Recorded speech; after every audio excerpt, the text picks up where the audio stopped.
so hello, my name is Lélia and I'm a year 12 student here at Chât, and I'm Sianna, I'm a year 11 student.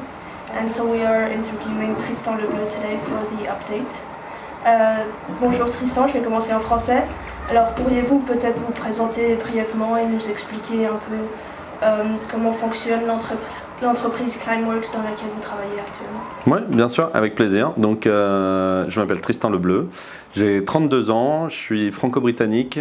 Je suis né et j'ai grandi à Paris, en France, et je suis venu en Suisse en 2018, donc il y a un peu plus de 6 ans maintenant, pour travailler pour une entreprise, une fondation qui s'appelle Solar Impulse, qui a été créée par Bertrand Piccard, qui est la première personne à avoir volé autour du monde dans un avion solaire. Et en fait, j'ai rencontré Bertrand à Paris, je travaillais déjà dans le milieu de l'innovation et du développement durable, et donc il m'a présenté sa fondation, il m'a demandé ce que j'aimais faire dans la vie, et je lui ai dit le ski et la voile, et il m'a proposé de le rejoindre en Suisse. J'ai travaillé à la suite de Solar Impulse, j'ai travaillé dans un centre dédié à la durabilité qui a été créé conjointement par l'EPFL, l'UNIL et IMD, 3 universités basées à Lausanne. Et j'étais directeur de la communication pour ce centre pendant 2 ans, et j'ai rejoint Climeworks en octobre 2022 pour m'occuper notamment de tout ce qui est communication, mais aussi très lié public relations, relations publiques. Et Climeworks, c'est une entreprise très simplement dont l'objectif est de lutter contre le changement climatique en retirant du CO2 directement de l'atmosphère grâce à une technologie qui s'appelle Direct Air Capture, captation directe dans l'atmosphère. Il y a assez peu de termes français pour ce qu'on fait, donc j'utilise souvent du franglish. Mais donc voilà, l'idée c'est assez simple, c'est une machine qui aspire des grandes quantités d'air. À l'intérieur de cette machine, il y a un filtre. Le filtre capte le CO2. Et donc de l'autre côté, on a de l'air sans CO2 qui ressort. Et ensuite, ce CO2, une fois qu'il a été capté, on le fournit à une entreprise ou à des partenaires qui le stockent sous terre, où il reste de manière permanente. Ok, merci beaucoup. Do you want to ask a second? Okay. And what would you say to people who are skeptical about this technology? I think that's perfectly fine. What we've been doing is really following the science. So in 2017, the IPCC, which is the International Panel on Climate Change, and it's basically the world's authority on climate and global warming, has said that there is no way we can reach net zero emissions without removing carbon dioxide from the atmosphere. And so basically that is what we do. So I think the question nowadays is there is kind of a consensus within the scientific community that we will need some degrees of carbon removal. Now, whether it's from one method or another method, that can still be discussed. Obviously, we have a strong belief, but that can be discussed. But the fact is, we will need to remove gigatons, and that's billions of tons of CO2 from the atmosphere by 2050. Merci. Alors pensez-vous que le captage et le stockage du carbone soit l'étape vraiment la plus cruciale vers une économie zéro net? Ou serait-il presque envisageable de complètement investir dans cette technologie au lieu de la transition énergétique, ou est-ce vraiment pas un remède miracle? C'est une bonne question. C'est pas du tout un remède miracle, et ça, je pense que c'est la chose principale qu'il faut retenir du keynote que j'ai fait aujourd'hui, mais aussi de cette interview, c'est que la captation de CO2 de l'atmosphère n'est pas du tout une solution miracle. Ça ne peut être utile que si, en parallèle, on réduit nos émissions. Et donc, le problème, c'est que ce qu'on essaye de faire avec Climeworks, et ce que cette industrie de la captation de CO2 essaye de faire, est très difficile. Ça va prendre énormément de temps, puisqu'évidemment, il faut retirer des très très grands volumes de CO2 de l'atmosphère. Et donc, on ne peut malheureusement pas se permettre de d'abord commencer par réduire et ensuite retirer le CO2. Il faut investir dès maintenant dans le retrait et dans la captation, en parallèle d'efforts énormes pour réduire les émissions de CO2, pour que, éventuellement, en 2050, on arrive à retirer des milliards de tonnes de CO2 de l'atmosphère. Et donc ça, c'est vraiment très important. Il faut faire les deux en parallèle et il faut commencer dès maintenant. D'accord, merci. Et comment est-ce que vous pensez qu'on peut trouver un équilibre entre ces deux options ? Je pense qu'il faut, enfin, en l'occurrence, je pense qu'il ne faut pas d'équilibre. Ce qu'il faut faire, ce que dit le IPCC, le GIEC, en français, c'est qu'il faut réduire de 90% et il faut capter les 10% restants. Donc, mettons aujourd'hui qu'on émette à peu près 40 milliards de tonnes de CO2 dans l'atmosphère chaque année. Il faudrait réduire ça de 90%, à peu près 5 milliards de tonnes. Et ensuite, il faudra retirer les 10% restants. Et d'ailleurs, sur ces 10% restants, Climeworks et les technologies de captation directe de CO2 dans l'atmosphère contribuent juste une partie de ces 10%. Évidemment que les forêts, l'Amazone et toutes les forêts, les arbres contribuent énormément. Les océans contribuent énormément aussi à capter du CO2. Donc, c'est pour ça vraiment que c'est important ce que je disais au début. C'est une solution parmi beaucoup d'autres. En revanche, si on n'a pas cette solution, ce sera très difficile d'arriver à zéro émission nette. Can captured carbon be used for other things than just sealing it in the ground, or is that the only thing you can do? Yeah, actually, totally. You can do quite a lot of things with CO2. As a matter of fact, when we started with Climeworks, the first commercial scale plant that we had in Switzerland, that one, the CO2 was actually provided to a greenhouse, which had vegetables and was growing multiple plants. Because obviously CO2 is a very useful, apart from the fact that we're putting far too much CO2 in the atmosphere, CO2 is actually a very useful molecule.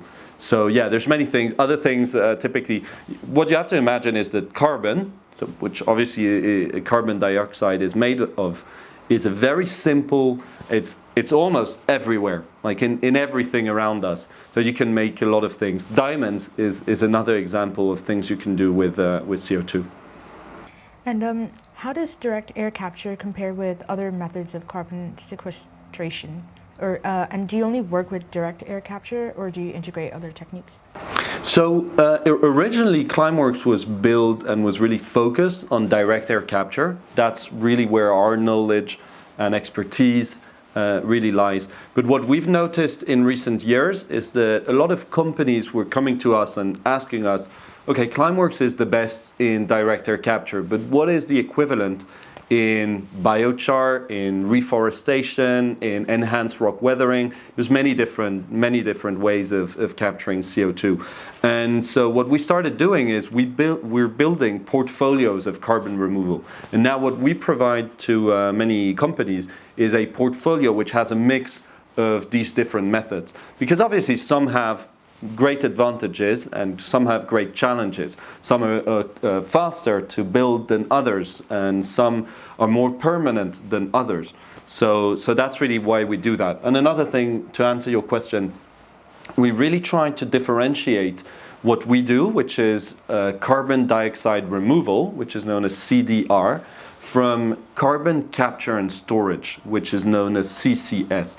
And the reason is, CCS is basically putting a filter on facilities that emit CO2. So you basically have less CO2 entering the atmosphere. What we do is we capture CO2 that's already in the atmosphere. And you really need a combination of both. So both are needed. We really focus on carbon dioxide removal. If I like to give an example, which is if you imagine a bathtub and the CO2 is the water and you wanna empty that bathtub, you're gonna need to obviously close the faucet, less water entering that, but you also need to directly remove CO2 from the bathtub. Merci beaucoup. Pouvez-vous nous parler un peu de certains de vos travaux en Islande et pourquoi ceux-ci sont en Islande particulièrement? Alors l'Islande pour nous ça a été, c'est à la fois un perfect match et en même temps ça a été un peu une coïncidence puisque ce qui s'est passé c'est que notre PDG était à la COP 22 à Marrakech et il a rencontré le président islandais au cours d'un événement auquel il participait. Et donc quand on lui a demandé mais qu'est-ce que vous faites et qu'il a parlé un peu de sa technologie, le président islandais a justement dit nous, on a un endroit qui est parfait pour stocker le CO2. Et donc comme ça, les relations se sont nouées. Et donc pourquoi l'Islande? En fait, l'Islande a deux choses qui sont très importantes pour nous. C'est d'abord de l'énergie verte abondante. L'Islande a énormément de géothermie, c'est un des lieux d'ailleurs où il y en a le plus au monde, évidemment puisqu'il y a énormément de volcans et un souterrain terrestre qui est très actif. Et en même temps, ils ont le CO2 qu'on capte en Islande, on le donne à une entreprise partenaire qui s'appelle Carbfix et qui en fait le mélange avec de l'eau et qui le pompe sous terre parce que le CO2 au contact du basalte se solidifie et devient un minerai. Et donc en fait, l'Islande a à la fois énormément d'énergie verte et quasiment que du basalte. Et donc pour nous, c'est un endroit qui est absolument parfait. Et je dirais également qu'il y a un soutien des politiques locales, puisque ça s'est fait directement avec, à l'époque, le gouvernement en place. Et évidemment, c'est très important d'avoir un soutien du pays en question. And on a more practical note, since your capturing capacity is currently limited, what would happen if more carbon credits are sold than can be captured? Sorry, can you ask that again? Since your capturing capacity is currently limited, what would happen if more carbon credits are sold than can be captured? We're currently actually building plants, so we haven't already sold all of the carbon that our machines can actually capture. So what we're doing is we're already selling carbon credits. They're not carbon credits per se because those are kind of there's a legal entity around carbon credits, but it's roughly the same, the equivalent. But what we do is we're already selling carbon from machines that we still haven't built. So we pre-sell the carbon that our machines are able to remove. Et vous prévoyez donc actuellement de construire une nouvelle usine de captage du carbone aux États-Unis. Ouais. Et donc comment voyez-vous ceci être un lien avec la mondialisation de ces technologies et puis vraiment cette étape pour aller plus loin? Je pense que de toute façon, il va falloir construire énormément de machines comme la nôtre. Donc, demain, c'est les États-Unis, mais en réalité, il est très probable qu'il y en ait un peu partout. Encore une fois, à partir du moment où on a les deux éléments essentiels, qui sont l'énergie et les capacités de stockage, on peut en construire. Et donc typiquement, on regarde que ce soit au Moyen-Orient, ça peut être. On a également des projets en Afrique, en Asie, en Amérique latine. Il y en a absolument partout. Donc pour l'instant, c'est les États-Unis, mais l'idée c'est que ça devienne vraiment totalement global. So this next question was mentioned in the interview earlier, but how do you see the public sector playing a role in this? And do you hope that they will have a big impact in scaling? We're pretty convinced that there is no way this industry can scale without the public sector. So for now, we work with companies who come to us and ask us to help them reach their net zero targets. But there will be a moment, obviously that is something we call the voluntary carbon market. So companies voluntarily come to us to work with Climeworks. At some point, the government will need to make it mandatory and really, oblige companies and individuals to remove the carbon that they've emitted. And Climeworks was present at the recent World Economic Forum. And what was your biggest takeaway from that conference? I think what is quite reassuring is that what we see, and I've been in this company for 2.5 years, and what I see personally is that we've gone from trying to explain what is Climeworks and who we are and what we do and what is carbon removal and why it's important to really the concrete steps. And I think this World Economic Forum's annual meeting in Davos was no exception. Really, we saw a lot of companies saying, okay, now we know that we need you. We know who you are, we know what you do, but how do we concretely work with Climeworks? There's many questions that need to be answered. How long are the contracts that we have? What's the cost of the price that companies need to pay? Many very concrete questions that they had, and I guess that's a very good sign. Et votre entreprise, donc Climeworks, vise à la neutralité carbone d'ici 2030 et donc elle n'est pas encore à zéro net. Donc cela ne compromet-il pas un peu le message et puis les objectifs, et puis est-ce qu'on pourrait y voir une forme d'hypocrisie ou est-ce que ce serait une mauvaise interprétation? Non, je pense que de toute façon, et ça il faut être assez clair là-dessus, toute activité, en tout cas la plupart, on va dire presque toutes les activités humaines émettent du CO2 d'une forme ou d'une autre. Et donc Climeworks ne fait pas exception. Quand on doit construire ces machines, évidemment, on doit émettre un peu de CO2 pour voyager, pour alimenter nos bureaux, nos laboratoires, pour construire le ciment, l'acier qui est nécessaire pour construire ces usines. En revanche, ce qu'il faut, c'est évidemment essayer de limiter au maximum. Et ensuite, il faut que nos usines continuent à capter du CO2 jusqu'à ce qu'elles aient capté plus de CO2 que ce qu'elles ont émis pour qu'on les construise.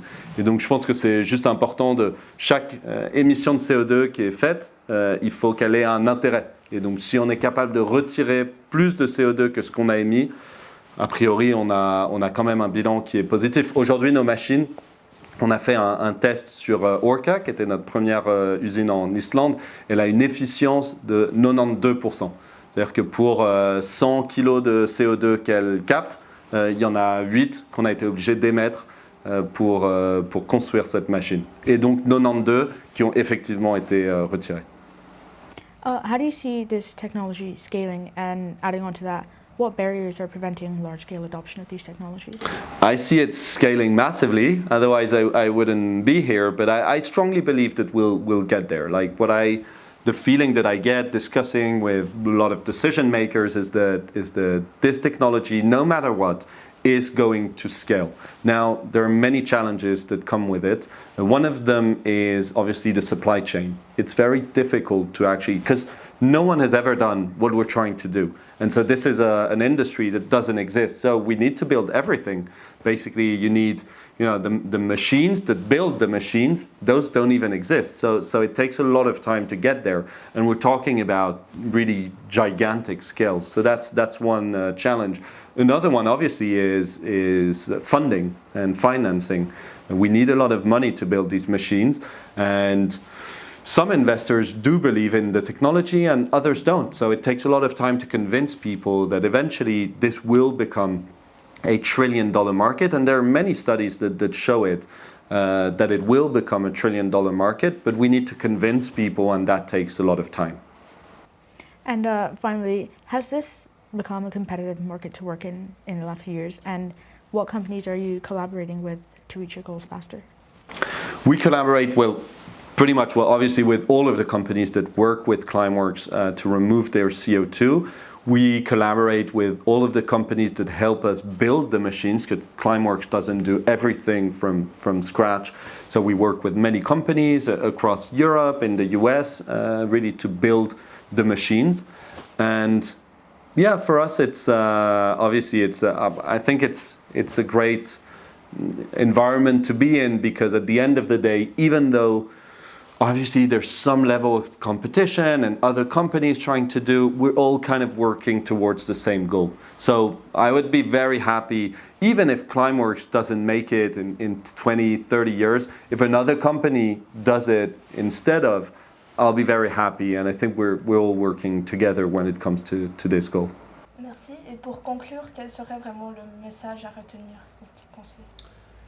Je dirais 2 messages principalement qui s'adressent je pense aux étudiants ici, mais c'est d'abord que ça n'est pas une solution magique.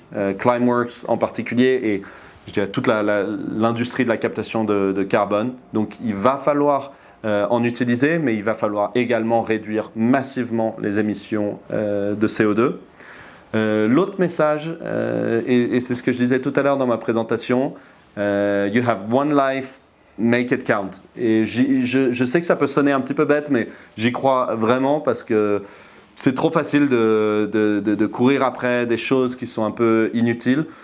Mais je pense que faire quelque chose pour lequel on est vraiment passionné, et c'est pas obligé d'être de lutter contre le réchauffement climatique ou faire quelque chose comme ça, mais vraiment faire quelque chose qui soit utile, positif et pour lequel on est passionné, je pense que une partie de la recette du bonheur.